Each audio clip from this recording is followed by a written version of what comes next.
Judicial separation. देखो ऐसा होता है कि कभी कभी जुडिशियल सेपरेशन इसलिए जरूरी होता है क्योंकि लोग हेस्ट में या फिर ऐसी गुस्से में कोई ऐसी निर्णय ले लेते हैं और वो निर्णय ऐसी स्थिति में पहुंच जाती है कि वो डाइवोर्स भी लेना चाहते हैं। तो वैसी स्थिति में न्यायालय चाहती है कि आपकी जो मैरिज है वो एस्टैब्लिश्ड हो, एकदम से आप मैरिज को तोड़ ना दे। तो इसीलिए सेक्शन 9 का भी सहारा लिया जाता है और उसके साथ साथ सेक्शन 10 की भी बात करेंगे कि अगर उससे भी ऊपर उठ गए तो सेक्शन 10 क्या होता है। तो आप लोग वीडियो में बने रहिएगा, बहुत कुछ जानने को मिलेगा और बहुत ही अहम मुद्दा है ये आज के अगर तिथि में देखा जाए तो चलिए शुरू करते हैं आज के वीडियो को। मैं हूं आपका साथी एडवोकेट रोहित कुमार सिंह। देखिए judicial separation section 10 of Hindu marriage act, जैसा कि जुडिशियल न्यायिक अलगाव। तो ये क्या होता है, जब कोई ऐसी स्थिति क्रिएट हो जाती है कि जब दोनों पति पत्नी साथ में नहीं रहना चाह रहे हैं, तो वैसी स्थिति में जुडिशियल सेपरेशन लिया जा सकता है। इसका मीनिंग क्या है? इसका मीनिंग ये कहता है कि termination of marital obligations by court. एक बात आप समझना कि जब आप डाइवोर्स लेते हैं तो आपका उसमें टर्मिनेशन ऑफ आपकी मैरिज हो जाती है, अर्थात आपकी जो शादी है वो खत्म हो चुकी है और आप अपने स्पाउस के साथ नहीं रह सकते हैं, कोहैबिट नहीं कर सकते। लेकिन जुडिशियल सेपरेशन में केवल आपका ऑब्लिगेशंस खत्म हो जाता है। अब ऑब्लिगेशंस क्या होता है? सेक्शन 9 में हमने पढ़ा है ना कि 2 प्रकार के ऑब्लिगेशंस होते हैं मैरिटल ऑब्लिगेशन, एक duty to cohabit and second live with company with each other, मतलब साथ में रहना, और एक कोहैबिट मतलब sexual intercourse to each other to produce the child. तो ये सब चीजें होती है। उसके साथ साथ हम लोगों ने बहुत कुछ समझा था उस वीडियो में, लेकिन इस वीडियो लेक्चर में हम लोग इतना ही समझेंगे कि इसमें टर्मिनेशन ऑफ ऑब्लिगेशन आपको समझ में आ गया होगा, और अगर नहीं समझ में आया तो उस वीडियो को आप लोग देख लीजिएगा। इसमें एक चीज और है कि free from the marital obligation but they stay husband and wife. वही बात जो मैंने आपको बताई कि इसमें सिर्फ ऑब्लिगेशन खत्म होते हैं लेकिन फिर भी आप हस्बैंड एंड वाइफ है, ठीक है, और ये कोर्ट से आपको मिलता है। इसकी कुछ ऑब्जेक्टिव है, ऑब्जेक्टिव मतलब यहां उद्देश्य। तो उद्देश्य क्या हो सकता है इसका? To preserve the bond of marriage. हमारे हिंदू मैरिज के अंतर्गत जो हिंदू के बीच शादियां होती है उसको सेक्रामेंट बोला गया है, अर्थात एक संस्कार बताया गया है। तो संस्कार अब धीरे धीरे उसमें भी डाइवोर्स आने लगे हैं, तो अब उसमें कॉन्ट्रैक्ट और संस्कार का एक मिलीजुली कॉकटेल बन चुका है।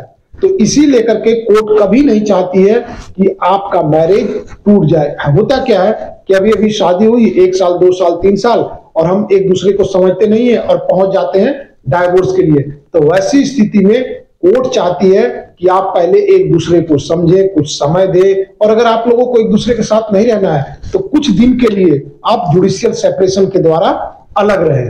तो यही बात इसमें कहा गया है कि to preserve the bond of marriage के बॉन्ड को प्रिजर्व करना। तो इसका उद्देश्य यही है सेक्शन 10 का जुडिशियल सेपरेशन। अब इसमें देखिए कुछ इंटर रिलेटेड सेक्शंस है, जैसे 13(1)(a) सब क्लॉज 1 और सेक्शन 13(a), और इसका ग्राउंड्स भी देखेंगे। देखिए एक्चुअल में ये डाइवोर्स के ग्राउंड्स, ठीक है, लेकिन इससे इंटर रिलेटेड है, इसलिए इसको समझना बहुत ही जरूरी है। क्यों जरूरी है? क्योंकि जो ग्राउंड्स है डाइवोर्स के और जो ग्राउंड है जुडिशियल सेपरेशन के, वो दोनों सेम ही है, ठीक है। तो चलिए चलते हैं नेक्स्ट स्लाइड पे। साथियों देखते हैं कि सेक्शंस क्या कहते हैं जो इससे इंटर रिलेटेड है। इससे मतलब सेक्शन 10 के साथ में। तो सेक्शन 10 के साथ में धारा 1 आता है 13(1)(a). अब ये क्या कहता है? इसके तहत अगर आपने जुडिशियल सेपरेशन कोर्ट से डिक्री पास करा ली है, और ये डिक्री पास होती है 10(1) के तहत, ठीक है, और पास होने के बाद भी आप 1 साल तक कोहैबिट नहीं करते हैं, एक दूसरे के साथ नहीं रहते हैं, मैरिटल ऑब्लिगेशंस फुलफिल नहीं करते हैं, तो फिर यह 13(a) के तहत कोर्ट के पास में डिस्क्रिशनरी पावर है, जिसके तहत वो अपने हिसाब से, अपने विवेक से निर्णय ले सकता है और दोनों स्पाउस को, हस्बैंड एंड वाइफ को 1 साल का समय दे सकता है कि अभी आप गुस्से में हो या फिर आप जल्दी में हो, तो ऐसी स्थिति में आप 1 साल तक एक दूसरे से अलग रहो। और अगर आप लोग रुक सकते हो, एक साथ फिर से जुड़ सकते हो, तो आपका वेलकम है। तो इसी बात के लिए कोर्ट अपने हिसाब से डिस्क्रिशनरी पावर का प्रयोग करके उन लोगों को सेक्शन 10(1) के तहत में जुडिशियल सेपरेशन देती है।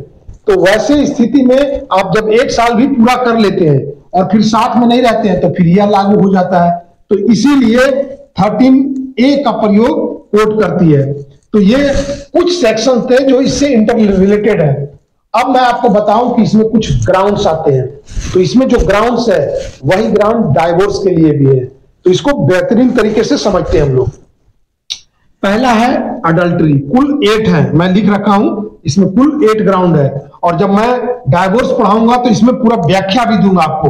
तो अभी सिंपल आप सिर्फ समझ लें कि वो कौन कौन से ग्राउंड है। तो पहला है अडल्ट्री, दूसरा है क्रूअल्टी, तीसरा है डेजर्सन, कन्वर्जन जो धर्मांतरित हो जाते हैं, अनसाउंडनेस ऑफ माइंडनेस अर्थात माइंड से दिवालिया, पागलपन इत्यादि, वेनरल डिजीजेज मतलब ऐसी बीमारियां जो ठीक होने का नाम नहीं ले रही है और भविष्य में भी ठीक नहीं होगी, रिनाउंसिएशन जैसे संन्यास इत्यादि धारण कर लेना।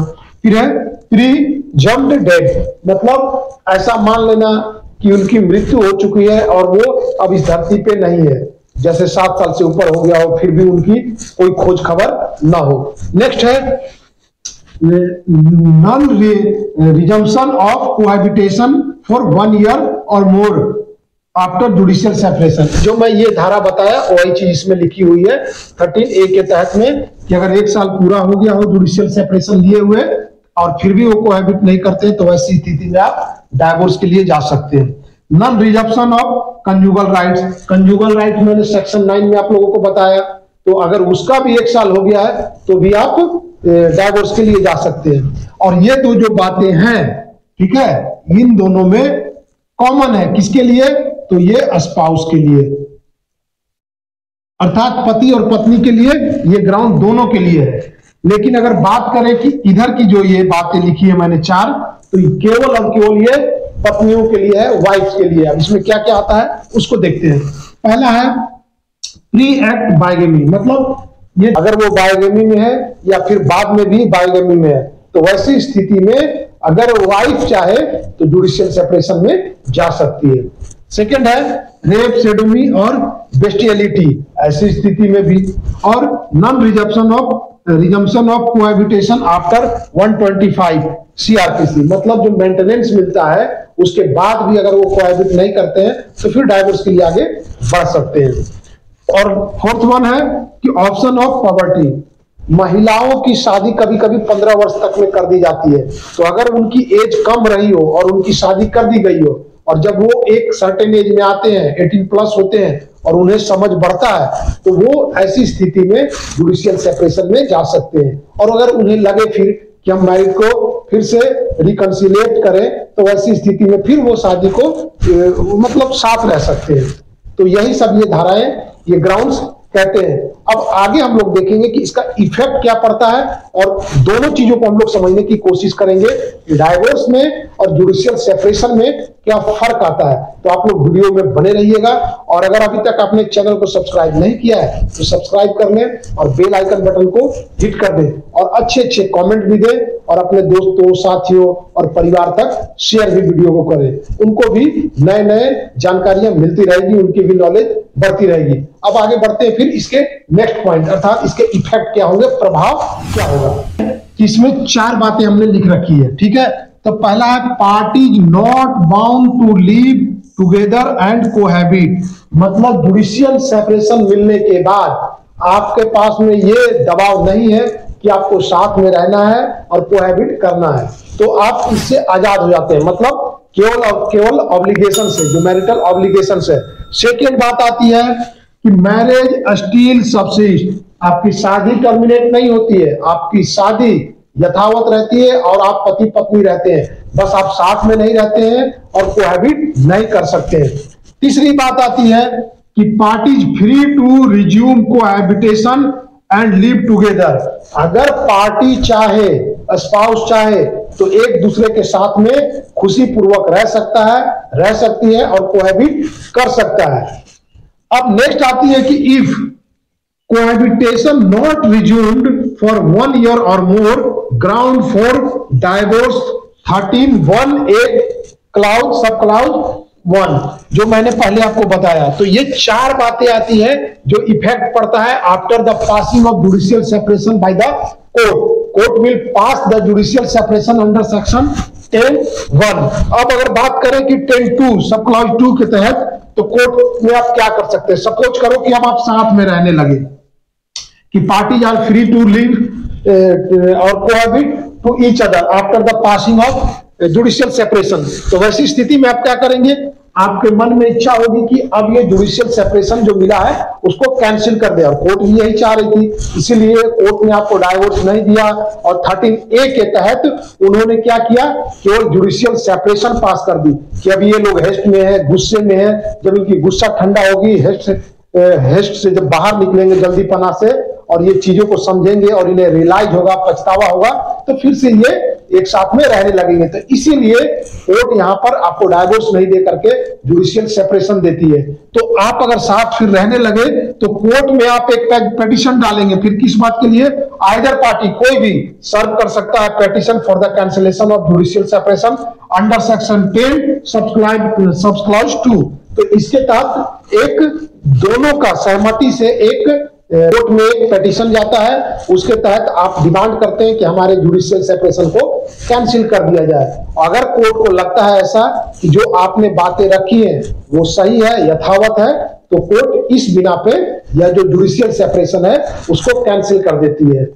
अब बात करते हैं कि डाइवोर्स और जुडिशियल सेपरेशन में क्या अंतर आ सकता है। तो आप एक चीज को समझ लेना कि जुडिशियल सेपरेशन जो होता है उसके तहत आप पति पत्नी रहते हैं, लेकिन मैरिटल जो ऑब्लिगेशन है वो फुलफिल नहीं करते हैं, कोहैबिट नहीं करते हैं। अगर आपको जुडिशियल सेपरेशन मिल चुका है तो आप फिर शादी नहीं कर सकते, अर्थात दूसरी शादी नहीं कर सकते।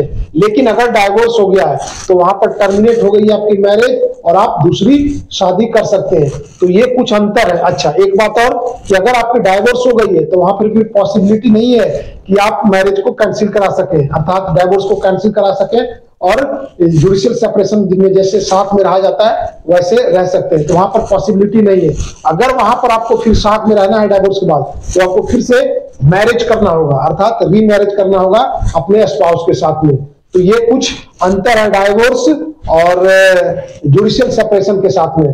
तो आप लोगों को कैसा लगा, कोई जानकारी मिल पाया तो कमेंट करके जरूर बताइएगा।